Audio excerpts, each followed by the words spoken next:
మనం నిన్న ఒక వీడియో చేసుకున్నాం.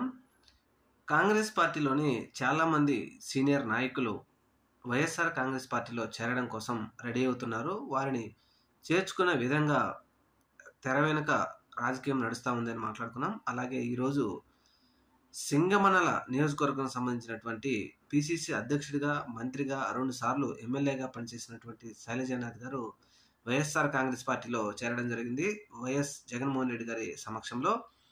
ఆయన వైఎస్ జగన్మోహన్ రెడ్డి గారి సమక్షంలో చేరిన తర్వాత విలేకరులతో మాట్లాడుతూ, వైఎస్ఆర్ కాంగ్రెస్ పార్టీని ఖచ్చితంగా 2029లో అధికారంలోకి తీసుకురావడం కోసం పనిచేస్తాం. అలాగే కూటమి ప్రభుత్వం ఆంధ్రప్రదేశ్ రాష్ట్రంలోని పేద, బడుగు, బలహీన వర్గాల ప్రజలకు ఇచ్చిన హామీలని నెరవేర్చడం కోసం తెలుగుదేశం పార్టీ మీద పోరాటం చేస్తాం. ప్రభుత్వం మీద పోరాటం చేసి ప్రజలకు ఇచ్చిన హామీలను నెరవేర్చమని ప్రభుత్వం మీద పోరాటం చేస్తామంటూ ఆయన మా నాయకుడు జగన్మోహన్ రెడ్డి అంటూ చెప్పడం జరిగింది.